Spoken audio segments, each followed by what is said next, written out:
আসসালামু আলাইকুম।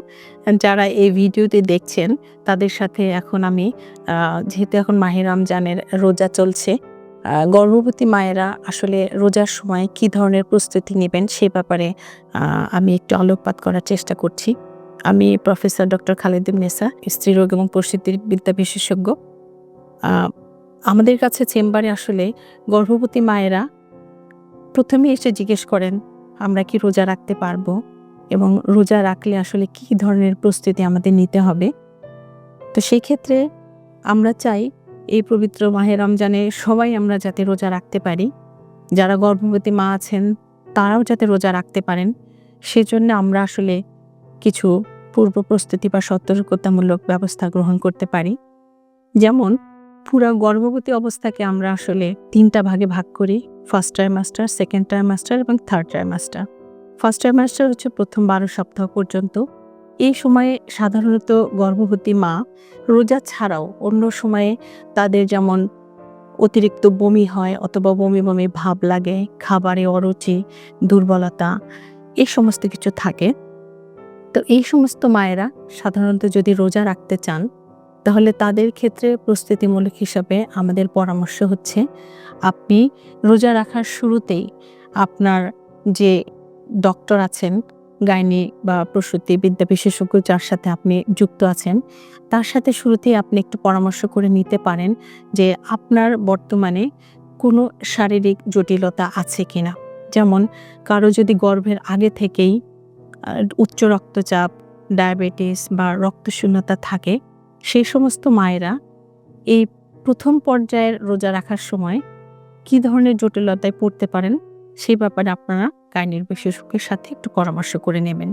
কারণ যদি বমি থাকে বা বমি, বমি ভাব থাকে তাহলে সে কিন্তু স্বাভাবিক খাবার-দাবার তার প্রয়োজনীয় মতো নিতে পারে না। সেক্ষেত্রে এই মায়েদের এমনিতেই একটু পানি শূন্যতা থাকতে পারে। কারণ রোজা ছাড়া স্বাভাবিক সময়ে একজন গর্ভবতী মা প্রথম ট্রাইমাস্টারে অল্প, অল্প করে বারবার সে খাবার খান, অল্প, অল্প করে বারবার পানি খান। কিন্তু রোজা রাখা অবস্থায় যেহেতু একটা দীর্ঘ সময় সে খাবার এবং পানীয় থেকে বিরত থাকেন, সেক্ষেত্রে তার কিন্তু শরীরে পানি শূন্যতা হয়ে যেতে পারে। তাহলে পানি শূন্যতা যদি দীর্ঘ সময় থাকে, সেই মায়ের এই পানি শূন্যতা থেকে তার প্রস্রাবে ইনফেকশন হতে পারে, তার পায়খানা শক্ত হয়ে যেতে পারে, শারীরিক দুর্বলতা থাকতে পারে। তাহলে সেই মায়েরা সাধারণত ইফতার থেকে শুরু করে সেহরি পর্যন্ত সময়ে সে অল্প, অল্প করে পর্যাপ্ত পরিমাণে পানি খাবেন। কমপক্ষে অন্তত ৮ থেকে ১০ গ্লাস পানি খাবেন।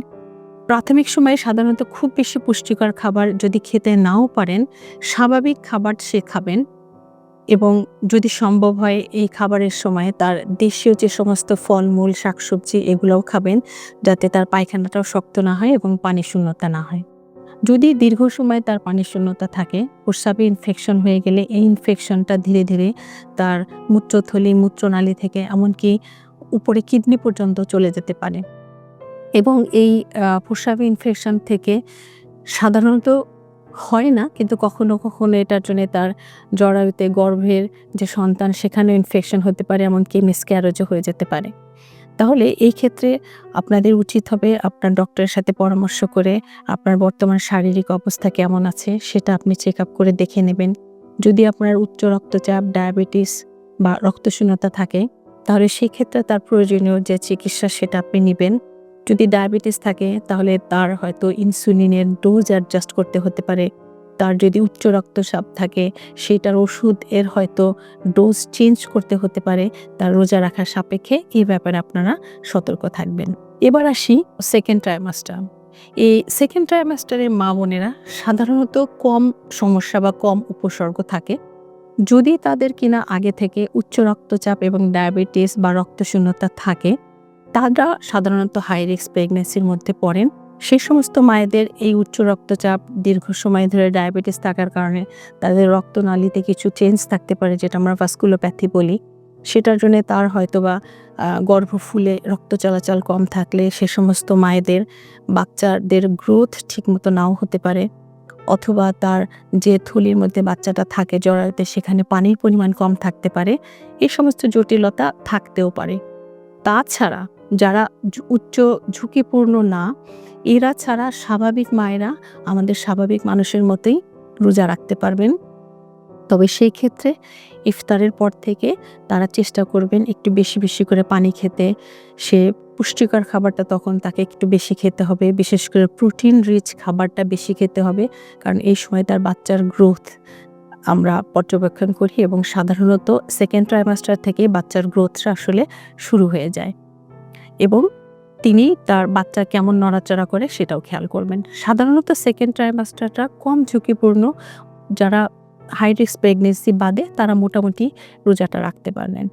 সবচাইতে বেশি জটিলতা হচ্ছে থার্ড ট্রাইমাস্টার, অর্থাৎ 29 উইক্সের পর থেকে যারা এই সময়ের মধ্যে গর্ভবতী আছেন সেই সমস্ত মায়েদের ক্ষেত্রে বেশি সতর্কতামূলক অবস্থা অবলম্বন করা উচিত। কারণ হচ্ছে যে থার্ড ট্রাইমাস্টারের মায়েরা সাধারণত যে কমপ্লেন নিয়ে আমাদের কাছে বেশি আসেন সেটা হচ্ছে তার বাচ্চা কম নড়াচড়া করে, আবার অনেকে বলেন তলপেটে ব্যথা থাকে। এখন যদি বাচ্চা কম নড়াচড়া করে সেটা সেই রোগীর নিজের অনুভূতিও হতে পারে, আবার এমনও হতে পারে বাচ্চা কোনো ঝুঁকিতে থাকতে পারে, সেটা হয়তো মা তাৎক্ষণিকভাবে নাও বুঝতে পারেন, সেটা তার ডক্টরের সাথে পরামর্শ করে এটা ঠিক করতে হবে। এবং যদি কোনো মায়ের তলপেটে ব্যথা থাকে, সেই ব্যথাটা যদি রোজাকালীন সময়ে তার পানি শূন্যতা থাকে তাহলে কিন্তু তার প্রস্রাবে ইনফেকশন হতে পারে, ডিহাইড্রেশন হতে পারে, সেই কারণেও কিন্তু তার ইনফেকশনের কারণেও তার তলপেটে ব্যথা থাকতে পারে। আবার অনেক সময় প্রিটার্ম লেবার, যেটা আমরা বলি বাচ্চা পরিপক্ক বা ম্যাচিওর হওয়ার আগেও তার প্রসব বেদনা শুরু হয়ে যেতে পারে। তাহলে কেন তার তলপেটে ব্যথা সেটাও তাকে বোঝার জন্যে তার ডক্টরের সাথে পরামর্শ করে এই ব্যাপারে সিদ্ধান্ত নিতে হবে।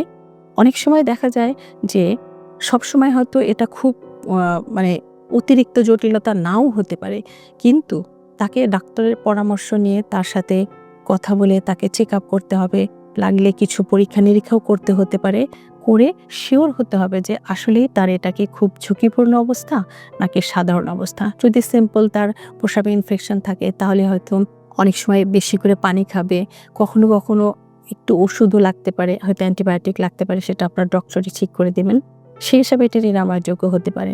কিন্তু এখান থেকে যদি তার কোনো প্রিটার্ম লেবারে চলে যায় তাহলে সেটা তো তার জন্য ঝুঁকিপূর্ণ হতে পারে। সেক্ষেত্রে তার ডক্টর এখানে তাকে কিছু পরীক্ষা নিরীক্ষা করবেন। আমরা লাস্ট ট্রাইমাস্টারে অনেক সময় গ্রোথ স্ক্যান, আলট্রাসোনোগ্রাফি করি, বাচ্চার গ্রোথ ঠিকমতো হচ্ছে কিনা দেখি। এবং যে সমস্ত মায়েরা ঝুঁকিপূর্ণ, অর্থাৎ যাদের হাই ব্লাড প্রেশার আছে, যাদের ডায়াবেটিস আছে, তাদের ক্ষেত্রে অনেক সময় এই থার্ড ট্রাইমাস্টারে আমরা ডপলার আলট্রাসোনোগ্রাফিও করি, যাতে বাচ্চাটা কিভাবে আছে সেটা বোঝার জন্যে।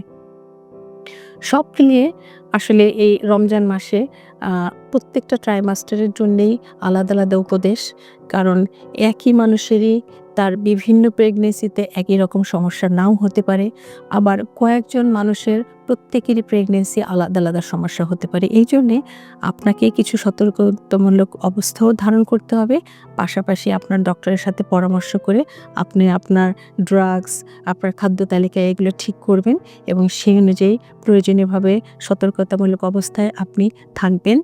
ইনশাল্লাহ আল্লাহ পাক আমাদের সবাইকে এবং আপনাদের সবাইকে এই গর্ভবতী অবস্থায় নিরাপদে থাকার মতো তৌফিক দান করেন।